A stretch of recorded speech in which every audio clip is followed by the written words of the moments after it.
cerita tentang Formula E. Saya cerita Formula E sedikit boleh nih, Pak? Boleh ya? Pas mau bikin aspal, saking kita itu diblok sama semua, penjual aspal itu tidak mau menjual aspalnya. Lo coba gimana? Kita mau beli loh ini, bukan minta sumbangan. Kita ini mau beli, yang punya itu tidak mau menjual. Dan semuanya juga bilang, minta maaf sekali, kami nggak berani jual. Dan ini jual. Apa itu bukan aspal polos, aspal yang sudah dicampur? Pangeran Sedaya pasti tahu apa semen yang dicampuran kalau untuk cor-coran itu kan sudah dicampur semen, pasir, batu. Nah ini aspal yang sudah dicampur begitu, itu tidak mau dijual. Jadi insinyur-insinyur yang mengerjakan itu harus membuat sendiri, beli aspal curahnya yang lengket itu, cari pasirnya, cari lemnya, cari batu kerikilnya, semua cari sendiri-sendiri, terus diaduk sendiri untuk jadi aspal untuk dipasang. Lah itu beli lemnya aja harus ke Jerman, karena ada spesifikasinya khusus. Karena ini aspal untuk balapan mobil, bukan aspal untuk di jalan-jalan biasa. Mencari lalu tidak punya molen untuk ngaduk aspal, yang punya itu molen untuk ngaduk semen. Nggak punya molen untuk ngaduk aspal. Dicarikan semua, waktunya mepet, hitungan kita tidak mungkin nyanda untuk membangun seluas itu, sepanjang itu. Semua kerja siang malam mencari campurannya, mencari komposisinya itu. Akhirnya ditemukan semuanya, dikerjakan, dan ketika mengerjakan 3 molen rusak. Karena molen itu biasa dipakai untuk semen, dipakai untuk aspal, lebih lengket daripada semen. Ngaduk itu rusak. Sampai 3 kali molen raksasa itu. Jadi bukan molen kontraktor kecil itu. Molennya itu kira-kira sebesar tenda ini. Molennya itu jebol 3 kali. Akhirnya dipasang, digelar, selesai. Ketika sudah selesai, datanglah tim dari Inggris menilai aspalnya. Kita semua deg-degan karena aspal ini campurannya bikin sendiri. Biasanya campurannya udah beli jadi. Dinilai oleh mereka, dilakukan assessment, keluar hasilnya. Dan hasilnya ini adalah aspal pemasangan terbaik dalam sejarah Formula E di seluruh dunia. Coba, mereka itu sampai terkagum-kagum, kok bisa bikin seperti ini. Lah yang ditanyai juga, ya kami yang nggak tahu. Ini terpaksa kondisi. Jadi banyak sekali hikmah-hikmah yang datang kemudian pada saat kita ditutup jalan-jalannya, ternyata Allah bukakan jalan baru, dan ternyata hasilnya jauh lebih baik. Para pejuang kemerdekaan Indonesia keturunan Arab, inisiator bendera merah putih Habib Idrus Salim Al-Jufri, pemilik rumah proklamasi, rumah yang dihibahkan kemudian dijadikan tempat oleh Bung Karno untuk membacakan naskah proklamasi, ternyata dimiliki oleh Syekh Faraz bin Martak. Pencipta lagu 17 Agustus tahun 45 adalah Habib Hussein Al-Mutahar. Perancang lambang Garuda Habib Hamid Al-Gadri. Dan tak ketinggalan pula diplomat kemerdekaan Abdurrahman Baswedan, yang juga merupakan kakek dari Gubernur DKI Jakarta Anies Baswedan.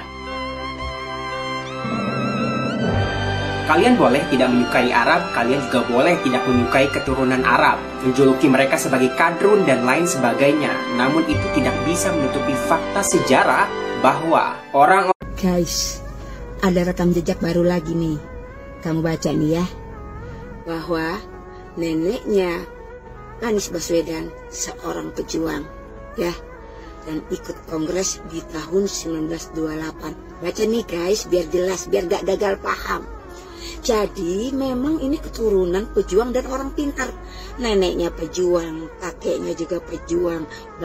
Presiden Joko Widodo menegaskan sikapnya sebagai kepala negara di tengah dinamika jelang pemilu 2024. Secara tegas, Jokowi mengakui dirinya cawe-cawe demi kepentingan nasional dan negara di masa yang akan datang. Saya nggak akan netral, untuk negara ini saya perlu cawe-cawe. Merespon pemberitaan yang mengungkapkan bahwa Presiden mengambil sikap untuk tidak akan bersikap tidak netral dan akan cawe-cawe. Semenjak malam sampai dengan tadi siang, kami banyak sekali menerima ungkapan aspirasi dan kekhawatiran. Ada yang mengungkapkan kekhawatiran penjegalan, ada yang mengungkapkan kekhawatiran kriminalisasi, ada yang mengungkapkan kekhawatiran tentang tidak netralnya penyelenggaraan pemilu.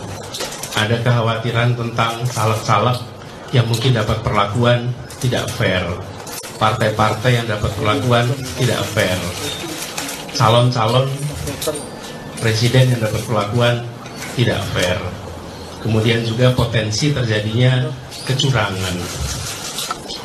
Yang semua itu dikhawatirkan muncul akibat adanya pernyataan bahwa tidak netral dan cawe-cawe.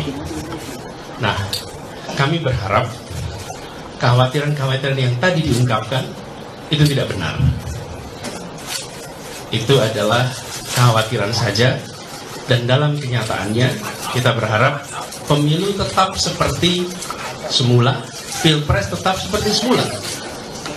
Setiap partai punya hak yang sama untuk mencalonkan. Setiap caleg punya hak yang sama untuk berkampanye dan mendapatkan perlakuan yang sama. Begitu juga dengan setiap capres memiliki hak yang sama. Penyelenggara juga melakukan ini dengan fair, dengan baik dan netral. Jadi kami berharap bahwa kekhawatiran-kekhawatiran itu tidak benar, dan justru yang terjadi adalah pelaksanaan yang baik, pelaksanaan yang sesuai dengan prinsip demokrasi, jujur, adil, dan kami mengajak kepada seluruh masyarakat untuk mari sama-sama kita menyambut pesta demokrasi ini sebagai bagian dari memastikan bahwa masa depan bangsa kita setahap demi setahap terus makin baik. Koalisi perubahan tetap solid dan kami tetap fokus kepada agenda-agenda dasar, membereskan soal kemiskinan, membereskan soal ketimpangan, menghadirkan keadilan, memastikan bahwa ada kesetaraan kesempatan, menyiapkan lapangan kerja yang lebih luas di semua tempat. Kami terus fokus di tema-tema ini, dan kami yakin pemilu besok, pilpres besok menjadi tempat untuk kontestasi gagasan, kontestasi rekam jejak, dan kontestasi program. Jadi kami semua setelah berdiskusi, kami berharap, kami optimis, dan soliditas ini akan terus kita jaga untuk perjalanan ke depannya. Jadi itu saja yang bisa saya sampaikan. Oh iya, saya barangkali mengajak kepada seluruh kader partai, kader para relawan, untuk mari kita kerja terus, mari kita tingkatkan semangat, yakin bahwa ikhtiar kita untuk kebaikan masyarakat, untuk Indonesia lebih baik ini akan dibukakan jalan-jalan menuju keberhasilan.